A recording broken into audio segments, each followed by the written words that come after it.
Dubai, জুয়ার, পাব, মদের বার, এগুলোই তার জায়গা যখন মানুষ কোটি টাকার মালিক হয়। কিন্তু একজন মানুষ কোটিপতি, আবার ওই কোটি টাকা আল্লাহ তাকে আল্লাহর রাস্তায় ব্যয় করার তৌফিক দিয়েছে, এর চেয়ে সৌভাগ্যবান মানুষ পৃথিবীতে আর হতে পারে না। এই সৌভাগ্যবান মানুষ হওয়ার চেষ্টা করতে হবে। এটা দাউদ এবং সুলাইমানের বৈশিষ্ট্য। ঘরে বসে থাকা যাবে না। কোটি কোটি টাকা ইনকাম না করলে মুসলিম উম্মার মুক্তি নাই। কোটি কোটি টাকা ইনকামও করতে হবে, আল্লাহর রাস্তায় ব্যয় করতে হবে। আজকের বিশ্বে আপনারা খুব ভালো করেই বুঝতেছেন, খুব ভালো করে, এটা গ্রামের মানুষও বুঝে, যে ভেনেজুয়েলার প্রেসিডেন্টকে হাত পা বেঁধে কেন উঠিয়ে নিয়ে গেল। সবাই জানে যে ভেনেজুয়েলাতে কোটি কোটি ব্যারেল তেল আছে, ওই তেল দরকার আমেরিকার। তাহলে এটা টাকার যুদ্ধ। ডলার ভিত্তিক অর্থনীতি যদি পড়ে যায় একবার, ডলার ভিত্তিক অর্থনীতি পড়া আর আমেরিকার পড়া একই কথা। আর আমেরিকার পড়ে যাওয়া আর গণতন্ত্রের বিলুপ্তি একই কথা। আর যেই দিন আমেরিকা পড়ে যাবে, গণতন্ত্র বিলুপ্ত হয়ে যাবে, ওই দিন অর্ধেকের বেশি মুসলিম দেশে খেলাফা কায়েম হয়ে যাবে। সময় লাগবে না। তাহলে মূল অস্তিত্ব ঠিক আছে কোথায়? টাকার উপর। ওই যুগে মোহাম্মদ সাল্লাল্লাহু আলাইহি ওয়াসাল্লামের যুগের মদিনায় যেমন টাকার কন্ট্রোল ছিল ইহুদিদের হাতে, আজ 1400 বছর পর সারা পৃথিবীর টাকার কন্ট্রোল ইহুদিদের হাতে। সব IMF বলেন, ওয়ার্ল্ড ব্যাংক বলেন, সুদী কারবারের মূল মহাজন হচ্ছে তারা। নাম কাওয়াস্তে মুসলমান দেশগুলো স্বাধীন হয়ে আছে, একটা স্বাধীন নয়। কেননা তারা সবাই টাকার কাছে বিক্রি হয়ে আছে, লোন নিয়ে, ঋণ নিয়ে। পাকিস্তান যতই শক্তিশালী হোক, বলুক আমার কাছে পারমাণবিক বম আছে, ওই পারমাণবিক বমের সুইচে বাটনে চাপ দিতে পারবে না আব্বাদের অনুমতি না হলে, যে আব্বাদের কাছ থেকে লোন নিয়ে রেখেছে। তাহলে গোলামিটা কোথায়? টাকার গোলামি। এই জন্য যতক্ষণ আপনি হালাল উপায়ে বেশি ইনকাম না করছেন, ক্যাশ টাকায়, লোনের টাকায় নয়, লোনের টাকা তো গোলামি। সুদের লোন গোলামি। কেননা সুদের লোন আপনাকে মিথ্যা বলা শিখাবে। আর সুদের লোনের বিষয়ে একটা মূলনীতি জেনে রাখেন। গত বক্তব্যে হয়তো বলেছিলাম, আমি যখনই এই নতুন ব্রিজ পার হওয়া থেকে আমার দাদির বাড়িতে পৌঁছা পর্যন্ত একবার গণার চেষ্টা করেছিলাম, অন্তত 20-এরও অধিক NGO প্রতিষ্ঠান আছে যারা ক্ষুদ্র ঋণ, সুদী ঋণ এই অঞ্চলে বিতরণ করে থাকে। তো কতগুলো সুদী প্রতিষ্ঠান আছে তা গণার চেষ্টা করেছিলাম। তো আমি গুণে শেষ করতে পারিনি। এত বেশি সাইনবোর্ড আছে রাস্তার মোড়ে মোড়ে, এত সুদী প্রতিষ্ঠানের। অথচ এই সুদ গোলামি কিভাবে? ইসলামের আগে একটা মূলনীতি বুঝে যান। ইসলামী সমাজ ব্যবস্থা কয়েকটা মূলনীতির উপর দাঁড়িয়ে আছে। তার একটা মূলনীতি হচ্ছে অল্পে সন্তুষ্ট থাকা। এটা একটা মূলনীতি। এই অল্পে সন্তুষ্ট থাকার উপর যতক্ষণ মুসলমানেরা তৈরি না হবে, ততক্ষণ ইসলামী অর্থনীতি ডেভেলপ করা সম্ভব নয়, ইসলামী ব্যাংক বাস্তবায়ন করা সম্ভব নয়। এই অল্পে তুষ্টি কী জিনিস এবং আপনি ধনী হবেন কিভাবে, এই দুইটা একটা আর একটার সাথে ওতপ্রোতভাবে জড়িত। আপনাদের দেবীনগরের মানুষকে অনেক দিন অনেক বক্তব্য, অনেক নাসিহা দিয়ে গেছে, আজকে ধনী হওয়ার রাস্তা বলে যায়। কেমনে ধনী হবে? ধনী হওয়ার সহজ বুদ্ধি কি? 1 নাম্বার, পৃথিবীতে ধনী হওয়ার কোনো শর্টকাট রাস্তা নাই। ধনী হওয়ার প্রত্যেক শর্টকাট রাস্তা হারাম। আমার সাথে একটু বলেন তো, ধনী হওয়ার প্রত্যেক শর্টকাট রাস্তা কি? হারাম। চোখ বন্ধ করে মনে করবেন। কেউ যদি এসে বলে ভাই এত টাকা এখানে ইনভেস্ট করলে এত দ্রুত তুমি এত টাকার মালিক হয়ে যাবে, নিশ্চিত জেনে রাখুন ওখানে কোথাও না কোথাও হারাম আছে। সেটা মাল্টি লেভেল মার্কেটিং হোক, সেটা ডেস্টিনির মতো প্রতিষ্ঠান হোক, সেটার যেটাই আপনার গ্রামগঞ্জে আসুক না কেন, ধনী হওয়ার কোনো শর্টকাট রাস্তা নেই। তাহলে ধনী কিভাবে হবে? কম্পাউন্ড ওয়েতে ধনী হবে। আপনাকে উদাহরণ দিয়ে বোঝায়, বুঝতে পারবেন। আমার এই হাতে 50 লক্ষ টাকা আছে, এই হাতে 1 টাকা আছে। আপনাদেরকে আমি বললাম আপনি 50 লক্ষ টাকা নেবেন না এই 1 টাকা নেবেন, যে 1 টাকা প্রতিদিন দ্বিগুণ হবে। আজ 1 টাকা, কাল 2 টাকা, পরের দিন 4 টাকা, তারপরের দিন 8 টাকা, তারপরের দিন 16 টাকা। কয় দিন দ্বিগুণ হবে? 30 দিন। 30 দিন এই 1 টাকা দ্বিগুণ হবে। 50 লক্ষ টাকা নেবেন না 1 টাকা নেবেন? তো বেশিরভাগ মানুষ বসে বসে চিন্তা করতে পারে যে 2 টাকা 4 টাকা হবে, 4 টাকা 8 টাকা হবে, 8 টাকা 16 টাকা, 16 টাকা 32 টাকা, 30 দিন পর্যন্ত যেতে আর কতই বা হবে? 400-500 টাকার বেশি হওয়ার কথা না, হতে 50 লক্ষ টাকা নেই। কিন্তু এখান থেকে উঠে গিয়ে আপনি ক্যালকুলেটরে মারিয়েন, মোবাইলে তো ক্যালকুলেটর আছে, ChatGPT আছে, যে 1 টাকাকে দ্বিগুণ হারে বাড়াতে থাকলে 30তম দিনে গিয়ে এটা 1 কোটি টাকা পার হয়ে যায়।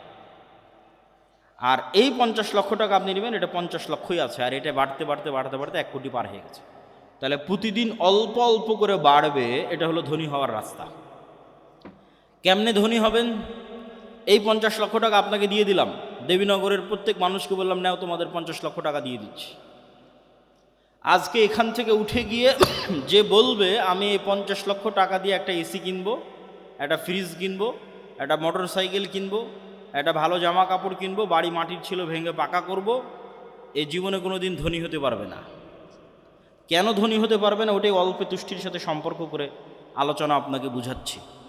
আর যাকে 50 লক্ষ টাকা দিলাম, এখান থেকে গিয়ে চিন্তা করতেছে আমার গায়ের জামা ছিঁড়া আছে, ছিঁড়াই থাক, আমার পায়ের স্যান্ডেল ছিঁড়া আছে, ছিঁড়াই থাক, বাড়ি মাটির আছে, মাটিরই থাক, বাড়িতে ফ্যান নাই, দরকার নাই, বাড়িতে এসি নাই, দরকার নাই, বাড়িতে ফ্রিজ নাই, দরকার নাই।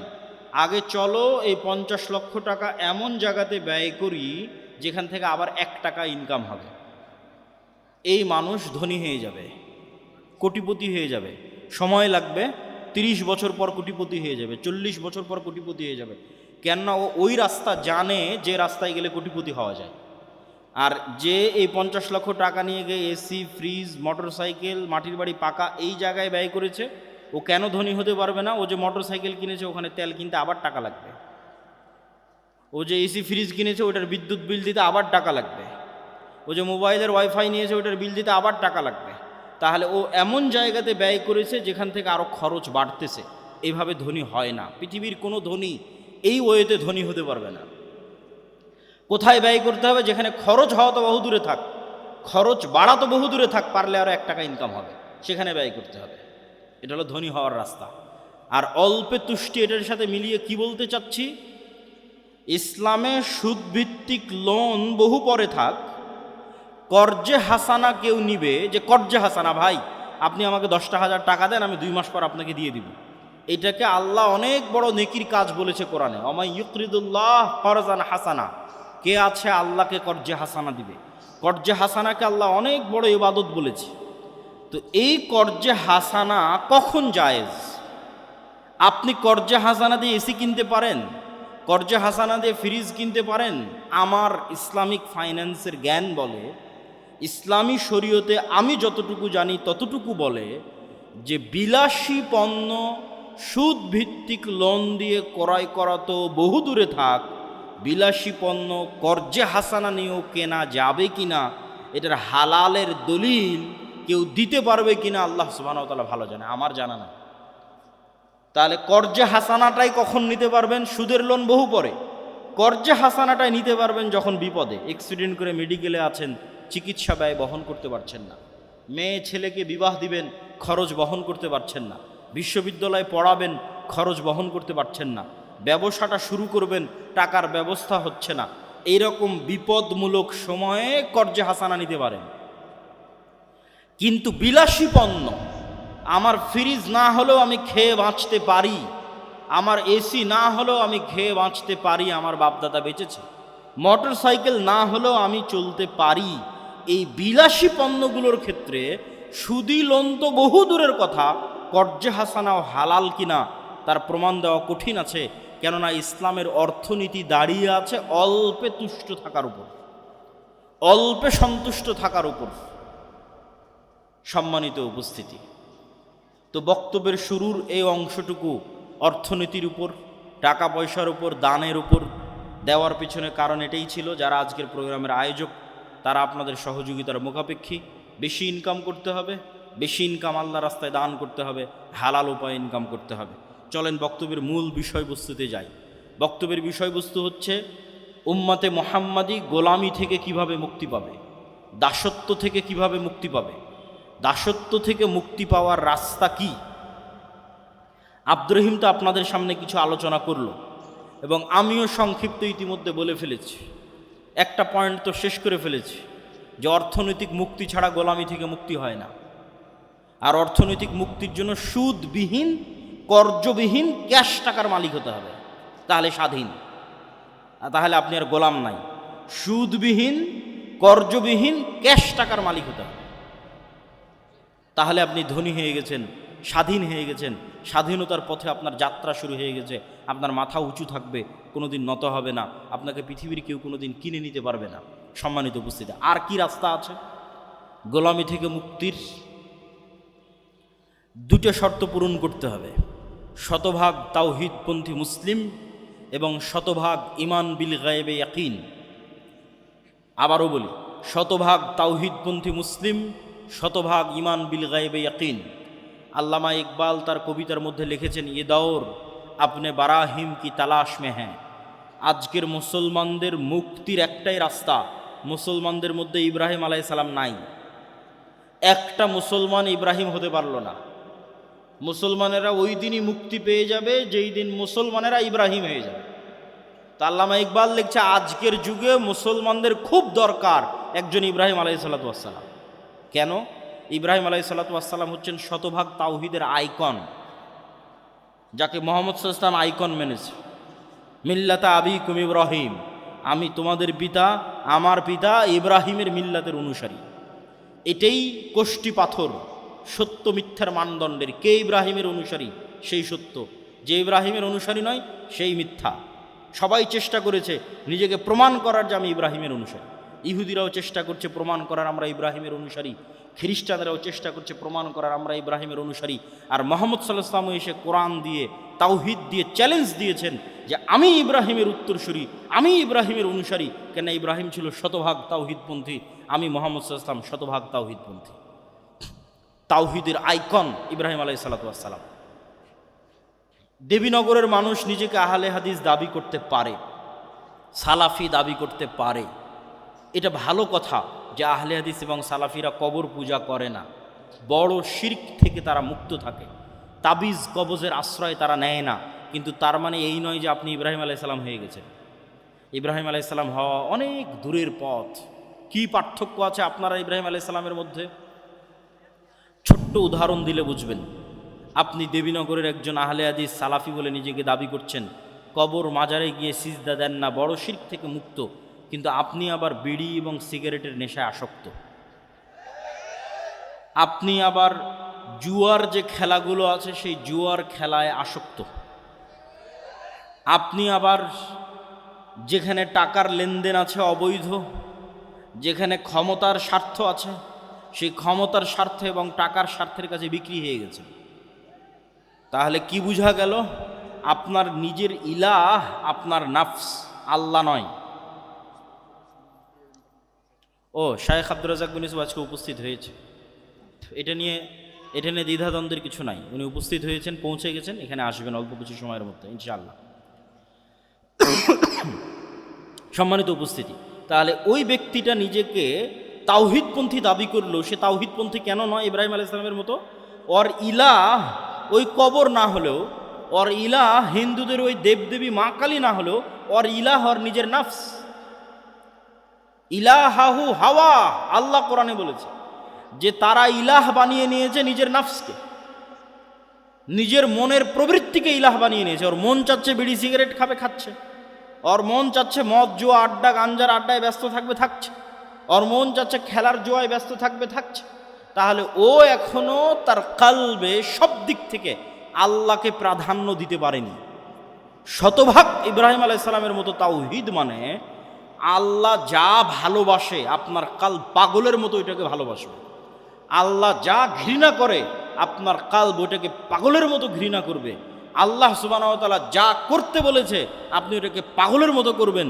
আল্লাহ যা করতে বিরত থাকতে বলেছে তা থেকে পাগলের মতো বিরত থাকবেন। আপনার কাল যেদিন এরকম পরিপূর্ণ স্বাধীন হয়ে যাবে, এখানে টাকার আধিপত্য নাই, ক্ষমতার আধিপত্য নাই, জুয়া নেশা বিড়ি সিগারেটের আধিপত্য নাই, এখানে নারীর আধিপত্য নাই, এখানে আধিপত্য আছে শুধু আল্লাহ সুবহানাহু ওয়া তাআলার, তখন এবার আপনি ইব্রাহিম আলাইহিস সালামের মতো শতভাগ তাওহীদপন্থী মুসলমান। এরকম মুসলমান ছাড়া উম্মতে মুহাম্মাদের মুক্তি সম্ভব নয়। 2 নম্বর বলেছি ঈমান বিল গায়বে ইয়াকিন। গায়েব কি? আব্দুর রহিম ফেরেশতার কথা বলছিল, এটাই গায়েব। আব্দুল্লাহ বিন আব্দুর রাজ্জাক উপস্থিত হয়েছে, এটা গায়েব নয়, চোখে দেখা যাচ্ছে। আব্দুর রাজ্জাক বিন ইউসুফ উপস্থিত হবে, এটা চোখে দেখা যাবে একটু পরেই। কিন্তু গায়েব কোনটা? এখানে ফেরেশতারা উপস্থিত হয়েছে, এটা গায়েব। এই গায়েব যেই দিন আপনি চোখে দেখতে পাবেন, মানে চোখে দেখা জিনিসের মতো বিশ্বাস করতে পারবেন, ওই দিন উম্মতে মুহাম্মাদের মুক্তি হয়ে গেছে। এই জন্য একটা ঘটনা মনে রাখতে হবে, আসহাবুল উখদুদের ঘটনা। ওয়ামা নাকামু মিনহুম ইল্লা আন ইউমিনু বিল্লাহিল আজিজিল হামিদ। আসহাবুল উখদুদকে বলা হলো ঈমান ছাড়ো, না হলে এই যে জাহান্নামের আগুন, এই আগুনে ঝাঁপ দাও। তো আসহাবুল উখদুদ ঈমান পরিত্যাগ না করে ওই আগুনে ঝাঁপিয়ে পড়লো। তো আপনি কি মনে করেন এই আগুনে ঝাঁপিয়ে পড়া এত সহজ? আজকে দেবীনগরে একটা আগুন জ্বালালাম আর আপনাদের বললাম হয় ঈমান ছাড়াও আগুনে ঝাঁপা এত সহজ নয়। কখন সহজ ওটার রাস্তা বলে দিই, সেটাই ঈমান বিল গায়বি ইয়াকিন। ওই আসহাবুল উখদুদ ওই আগুনের মধ্যে আগুন মনে করে ঝাঁপিয়ে পড়েনি। ওরা দেখতে পাচ্ছিল চাক্ষুষ যে আগুনই তো জান্নাত, এটা দেখতে পেয়েছে যে আমরা যে আগুনের মধ্যে ঢুকছি আমরা তো জান্নাতে ঢুকতেছি। আর যখন পেছন মুড়িয়ে নিজের বাড়ি এবং নিজের ঘরের দিকে তাকিয়েছে, মনে করেন আপনাদের বাড়ি ঘর এসি ফ্রিজ ফ্যান বিদ্যুৎ সব আছে, ওখানে ওরা দেখছে কি এখানে তো জাহান্নামের আগুন জ্বলতেছে। দেখতে পাচ্ছে যে আমি যদি আমার বাড়িতে ফিরে যাই তো ওখানে তো জাহান্নামের আগুন জ্বলছে, আর যদি আগুনের মধ্যে ঢুকে যাই তো এখানে তো জান্নাত দেখতে পাচ্ছি। এটা যতক্ষণ দেখতে না পাবেন, ভিজুয়ালাইজ না করতে পারবেন, আপনার ঈমান যতক্ষণ ওই পর্যায়ে না যাবে ততক্ষণ পৃথিবীর মুসলমানদের মুক্তি সম্ভব নয়, বাংলাদেশের মুসলমানদের মুক্তি সম্ভব নয়। এই জন্য আমি বলেছি অন্তত 20% বাংলাদেশের মুসলমানকে লাগবে যে শতভাগ তাওহীদে বিশ্বাসী, যার ঈমান বিল গায়ব ইয়াকিনের লেভেলে শতভাগ, অন্তত 20%। নাহলে ইসলামী খেলাফত ইসলামের রাষ্ট্র প্রতিষ্ঠা করা সম্ভব নয়। আপনি আমাকে আজকে যদি ক্ষমতায় বসান বাংলাদেশের, আজকে যে আব্দুল্লাহ বিন আব্দুর রাজ্জাক আপনাকে বাংলাদেশের ক্ষমতা দিয়ে দিলাম, আমি না, বাংলাদেশের সবচেয়ে পরহেজগার মানুষকে ক্ষমতা দিয়ে দিলেন, আল্লাহওয়ালা মানুষকে। কালকে বাংলাদেশের ক্ষমতায় বসে ঘোষণা দিলাম আজ থেকে বাংলাদেশে ইসলামী আইন অনুযায়ী চলবে। ঘোষণা দেওয়ার 1 সেকেন্ডের মধ্যে আমেরিকা, ভারত থেকে শুরু করে যত দেশ আছে সব অর্থনৈতিক বয়কট দেবে, ডলার আসা বন্ধ হয়ে যাবে, IMF ওয়ার্ল্ড ব্যাংক তার লোন ফেরত চাইবে, বিদ্যুৎ সাপ্লাই বন্ধ হয়ে বলল, গাজার সুন্নাতের অনুসরণের কথা বলল। আমি আরেকটা উদাহরণ দিয়ে যাই যে গাজায় যত ত্রাণ বিতরণ হয়, এই ত্রাণ বিতরণ নিয়ে যে সিন্ডিকেট আছে, এই সিন্ডিকেটের পার্সেন্টেজ ইহুদিদের হাতে যায় না। এই সিন্ডিকেট জর্দান, মিশর এবং ওই ফিলিস্তিনের অভ্যন্তরের মুসলমান, এদের টপ লেভেলের যারা আছে এরা এই সিন্ডিকেট মেনটেন করে। তাহলে মিশরে যেই জিনিসের দাম 10 টাকা, গাজার মধ্যে ওই জিনিসের দাম 500 টাকা। কে বাড়ালো 500 টাকা? এটা একটা সিন্ডিকেট। এই সিন্ডিকেট সব মুসলমান, এটা ইহুদিরা নয়। তাহলে এদের মধ্যে স্বভাব ঢুকে গেছে বানু ইসরাইলের, গোলামির স্বভাব, মিথ্যা, ধোকা, 2 নাম্বারি, জুয়াচুরি, জোর জবরদস্তি। তাহলে এরা কিভাবে নেতা হবে, কিভাবে নেতৃত্ব দিবে, কিভাবে স্বাধীন হবে, কিভাবে আজাদ হবে?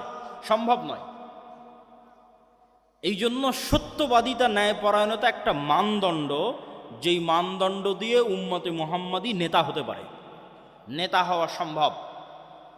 তো আমাদের উপর গণতন্ত্রকে চাপিয়ে দেওয়া আছে গোলাম তৈরির কারখানা হিসেবে।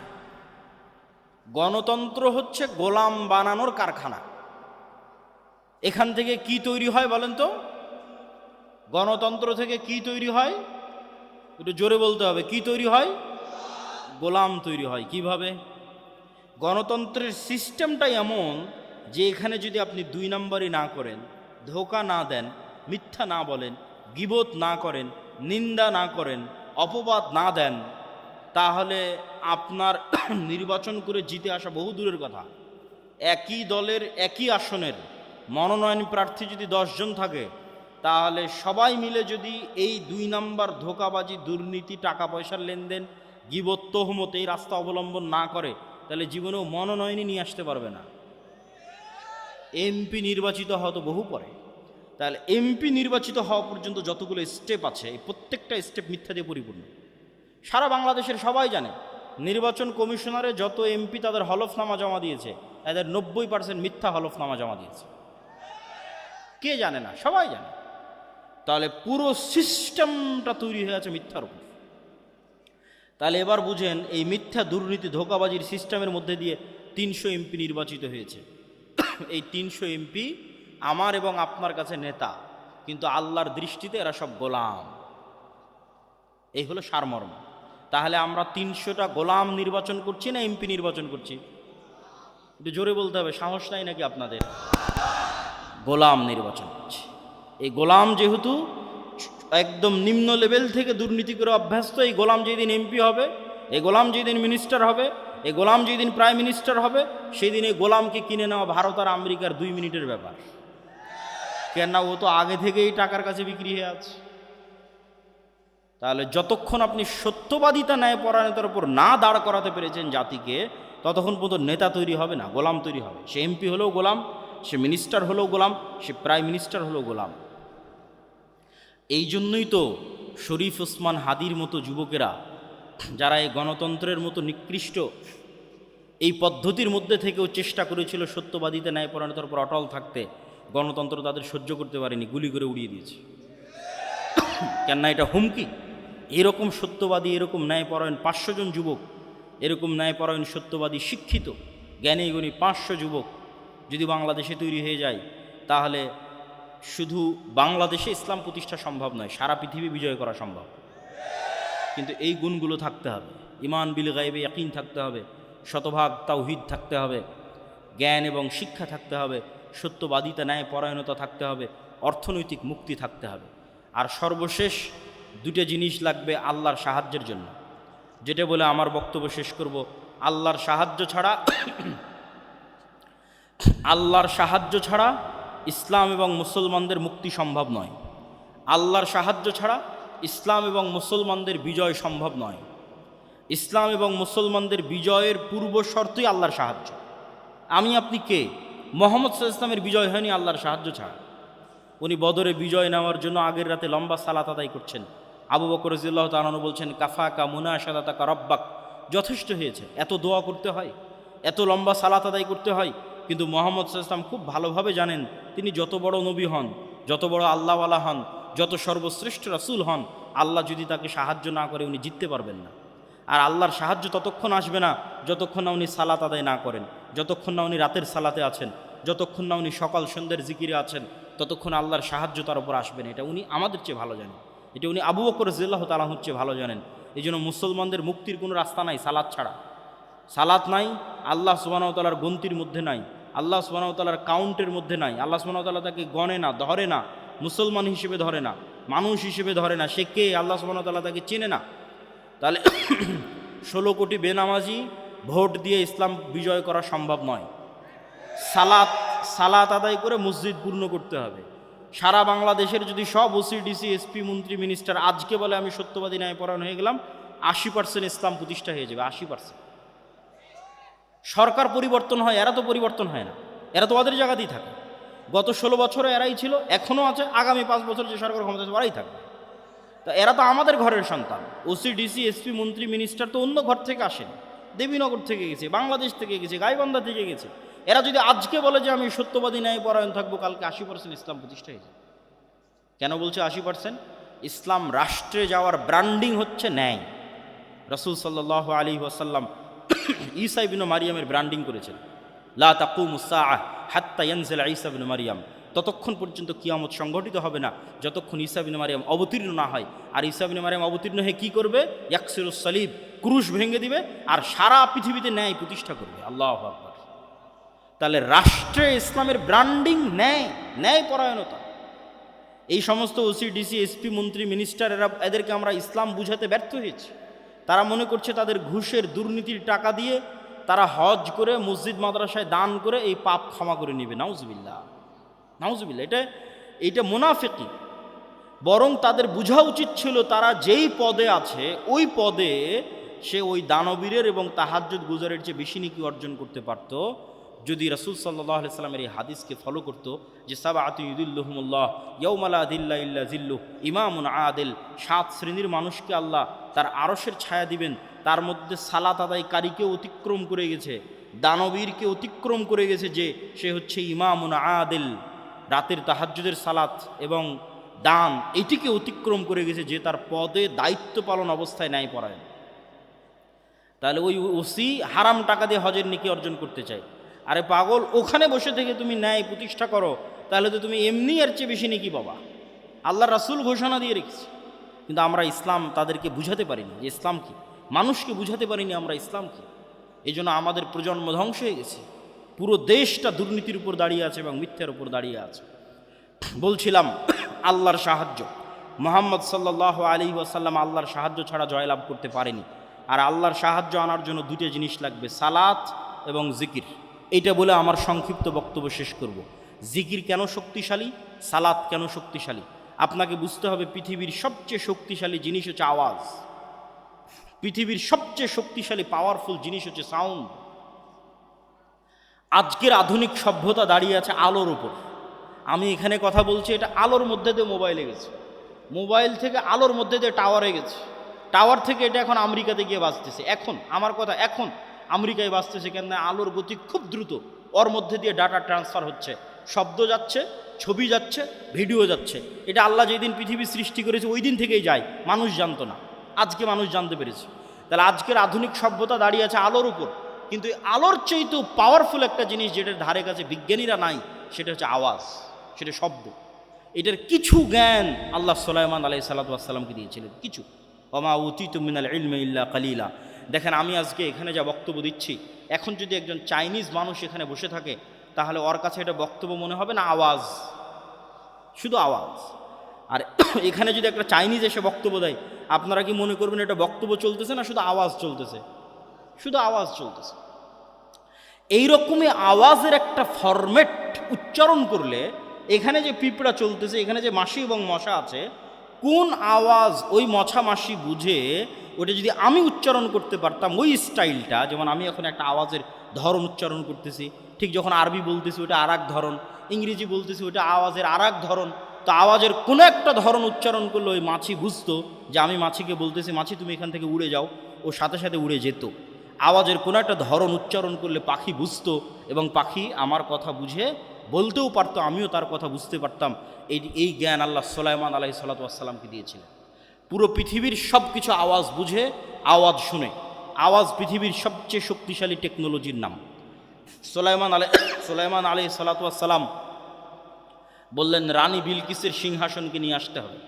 ক্বালা ইফরিতুম মিনাল জিন, ইফরিত নামক জিন বলল, আপনি যেখানে বসে আছেন ওখান থেকে উঠার পূর্বে সিংহাসন নিয়ে আসবো।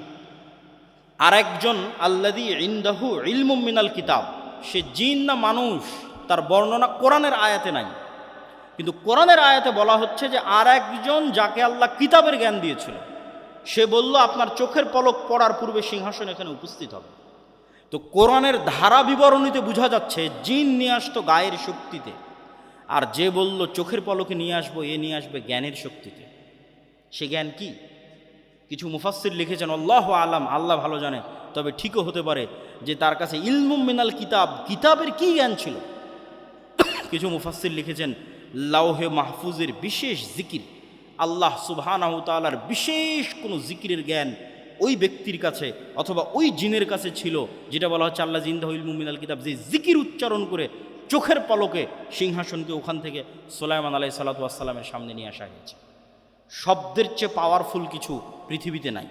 আল্লাহ সুবহানাহু তাআলা এই পুরো পৃথিবীকে টিকিয়ে রেখেছেন শব্দের উপর, আওয়াজের উপর। এই পুরো পৃথিবীকে ধ্বংস করে দিবেন আওয়াজ দিয়ে। ইসরাফিলের বাঁশির আওয়াজ দিয়ে পৃথিবী ধ্বংস হয়ে যাবে। এই সিস্টেম আল্লাহই তৈরি করেছেন। আল্লাহ সুবহানাহু তাআলা যখন মানুষকে পুনরুজ্জীবিত করবেন, তখন ইসরাফিলের বাঁশির আওয়াজ দিয়েই পুনরুজ্জীবিত করবেন। এই সিস্টেম আল্লাহরই তৈরি করা। আল্লাহ বলছেন, ইউসাব্বিহু লিল্লাহি মা ফিস সামাওয়াতি ওয়া মা ফিল আরজ, আসমান জমিন এবং তার নিচে যা কিছু আছে, এই পেপার, এই মাইক, এই মোবাইল, কাপড়, প্যান্ডেল, মাটি, গাছপালা, জীবজন্তু, জড়বস্তু, জড় পদার্থ, কীট পতঙ্গ, পঙ্গপাল, সব 24 ঘন্টা আল্লাহর তাসবিহ পাঠ করতেছে, মানে আওয়াজ করতেছে, আওয়াজ হচ্ছে। কিন্তু ওই পিঁপড়ার চলার আওয়াজ যেমন আমি শুনতে পাই না, এদের আওয়াজ আমি শুনতে পারতেছি না। শুধু এটাই নয়, এরা শুধু আওয়াজ করতেছে না, এরা আওয়াজ বুঝে। মুয়াজ্জিন যখন আজান দেয়, তখন মুয়াজ্জিনের আওয়াজ যতদূর পর্যন্ত যায়, প্রত্যেক জীবজন্তু, জড়বস্তু, জড় পদার্থ, কীট পতঙ্গ, পঙ্গপাল এই আওয়াজটা বুঝে যে আল্লাহু আকবার বলা হলো, এবং এটার পক্ষে কিয়ামতের মাঠে সাক্ষী দিবে আল্লাহু আকবার। তাহলে এবার বুঝেন, আশা করি আমি বুঝাতে পেরেছি যে আওয়াজ খুব পাওয়ারফুল একটা কিছু। এবার বুঝেন আমাদের কাছে যে কোরআন আছে, এই কোরআন কার আওয়াজ? একটু জোরে বলেন তো, কোরআন কার আওয়াজ? আল্লাহর আওয়াজ। এটা আল্লাহর শব্দ, আল্লাহর বাক্য। এই জন্য তাজবিদের গুরুত্ব আছে। কেন মুহাম্মদ সাল্লাল্লাহু আলাইহি সাল্লাম যেইভাবে উচ্চারণ করেছেন, উচ্চারণ যদি ওইভাবে হয় তাহলে জিবরাইলের সাথে মিলবে। জিবরাইলের সাথে মিললে লাউহে মাহফুজের সাথে মিলবে, লাউহে মাহফুজের সাথে মিললে আল্লাহর সাথে মিলবে। আল্লাহু আকবার। এটা আল্লাহ সুবহানাহু ওয়া তাআলার নিজের আওয়াজ। এই জন্য এটা আফজালুল জিকির, শ্রেষ্ঠতম জিকির। এই জন্য কোরআন যদি মানুষ অর্থ না বুঝেও পড়ে, শুধু যদি ওই ফরম্যাট উচ্চারণ করে, ওই সাউন্ড উচ্চারণ করে কোরআনের, তবুও মানুষ সকল উপকার পাবে কোরআনের। জিন, জাদু, বদনজর, রহমত, বরকত যা দরকার মানুষের, সবচেয়ে শক্তিশালী জিনিস আল্লাহ সুবহানাহু ওয়া তাআলা উম্মতে মুহাম্মাদীকে দিয়েছে, সেটা কোরআন। কিন্তু এই কোরআন থেকে আমরা দূরে, তাহলে আমরা কি শিখব আর কি করব আর কেমনে আমরা মুক্তি পাবো আর কেমনে আমরা উন্নতি হব? সালাত কেন সর্বশ্রেষ্ঠ ইবাদত? কেননা সালাতও একটা জিকির। আকিমিস সালাত আলি যিকরি। মানুষের কালবের উচিত 24 ঘন্টা আল্লাহর জিকির করা, কিন্তু 24 ঘন্টা পারে না যেহেতু, এই জন্য সর্বনিম্ন 5 বার অন্তত আল্লাহকে স্মরণ করতে হবে, না হলে আল্লাহর গণনার খাতা থেকে বাদ চলে যাবে। ওই 5 বার জিকির করার যে সিস্টেম, সেটা হচ্ছে সালাত। দিনে রাতে 24 ঘন্টায় 5 বার অন্তত আল্লাহকে মসজিদে গিয়ে স্মরণ করতে হবে। আর এই কালব যতক্ষণ আল্লাহ সুবহানাহু ওয়ার সাথে সংশ্লিষ্ট, কানেক্টেড না থাকবে, ততক্ষণ আল্লাহর সাহায্য আসবে না। আল্লাহ সুবহানাহু ওয়া তাআলা মুসা আলাইহিস সালামকে বলেছেন, ওয়ালা তানিয়া ফি যিকরি, আমাকে জিকির করতে, স্মরণ করতে ভুলিও না। কল্পনা করেন, এমনি কল্পনা করেন যে মুসা আলাইহিস সালাতু ওয়াস সালাম 1 সপ্তাহ থেকে সালাত আদায় করে না, 1 সপ্তাহ থেকে আল্লাহর জিকির করে না, তাহলে আজকে যদি মুসা আলাইহিস সালাম লাঠি ছাড়ে, সাপ হবে না। কেননা মুসা আলাইহিস সালামের কালব আল্লাহর থেকে ডিসকানেক্টেড হয়ে গেছে।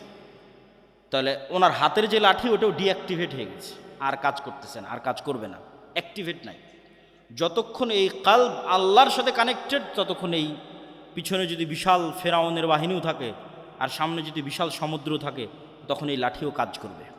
কেননা কালব আল্লাহ সুবহানাহু ওয়া তাআলার সাথে সম্পৃক্ত আছে, কানেক্টেড আছে। এই জন্য উম্মতে মুহাম্মাদের বাঁচার রাস্তা সালাত, উম্মতে মুহাম্মাদের বাঁচার রাস্তা জিকির। এবং সালাতের ক্ষেত্রে 5 ওয়াক্ত সালাতের পরে রাতের সালাত। সালাতের এতটুকু বলে শেষ করি। আজকে আমরা যেই ইন্টারনেট, যেই মোবাইলের যোগাযোগের মাধ্যমে 1000 কিলোমিটার দূরে বসে থাকা আমেরিকার কোনো শিক্ষকের কাছে হয়তো ক্লাস করতেছি, জুমে, গুগল মিটে, লাইভে, হোয়াটসঅ্যাপে, ফেসবুকে সরাসরি দেখতেছি। এইটা যেমন প্রযুক্তি, এর চাইতে হাজারো লক্ষ কোটি গুণ শ্রেষ্ঠতম প্রযুক্তি হচ্ছে সালাত। যেটা জমিনে বসে থেকে যে কেউ এই প্রযুক্তি, এই মাধ্যম, এটা অবলম্বন করে 7 আসমানে থাকা রব্বুল আলামিনের সাথে লাইভ কানেক্টেড হয়ে যেতে পারবে। বলেন আল্লাহু আকবার। আমি হাদিসের অনুবাদ আমার ভাষায় করলাম। রাসূল সাল্লাল্লাহু আলাইহি ওয়াসাল্লাম বলেছেন, মানুষ যখন সিজদার দিকে তাকিয়ে থাকবে এবং তার অন্তর যখন আল্লাহ সুবহানাহু ওয়া তাআলার সাথে কানেক্টেড থাকবে, সালাতে যখন দাঁড়াবে, যতক্ষণ সালাতে তার মনোযোগ থাকবে, ততক্ষণ আল্লাহ সুবহানাহু ওয়া তাআলা তার মুখোমুখি থাকবেন। যখন সালাতে তার অন্তর অমনোযোগী হয়ে যাবে, তখন আল্লাহ সুবহানাহু ওয়া তাআলার বান্দার মুখোমুখি থাকেন না। এটার ব্যাখ্যা ইবনুল কাইয়িম রাহিমাহুল্লাহ লিখেছেন যে আল্লাহ সুবহানাহু ওয়া তাআলা নূরের পর্দা সরিয়ে বান্দার সরাসরি মুখোমুখি হন। আর সেটাকে আমি আরও সহজ ভাষায় বুঝার জন্য বললাম যে জমিনে বসে থেকে রব্বুল আলামিনের সাথে, 7 আসমানের সাথে সরাসরি সংযোগ তৈরি করার পৃথিবীর একমাত্র প্রযুক্তি হচ্ছে সালাত। এই জন্য সূর্যগ্রহণে সালাত, চন্দ্রগ্রহণে সালাত, বৃষ্টি প্রার্থনায় সালাত, জানাজায় সালাত, বিপদ আপদে সালাত। সালাত ছাড়া উম্মতে মুহাম্মাদির বাঁচার কোনো রাস্তা নাই। জিকির ছাড়া, কোরআন ছাড়া উম্মতে মুহাম্মাদির বাঁচার কোনো রাস্তা নাই। আল্লাহ সুবহানাহু ওয়া তাআলা আমাদের আজকের এই বক্তব্যের উপর আমল করার এবং আল্লাহর পথে যাত্রা, এই বইটি প্রত্যেক মসজিদ, মাদ্রাসা, স্কুল, কলেজ সেগুলোতে বাস্তবায়ন করার এবং প্রতি সপ্তাহে অন্তত একটা পাঠচক্র আয়োজন করার তৌফিক দান করুক। আল্লাহুম্মা আমিন। ওয়া আখিরু দাওয়ানা আনিল হামদুলিল্লাহি রাব্বিল আলামিন। আসসালামু আলাইকুম ওয়া রাহমাতুল্লাহি ওয়া বারাকাতুহু।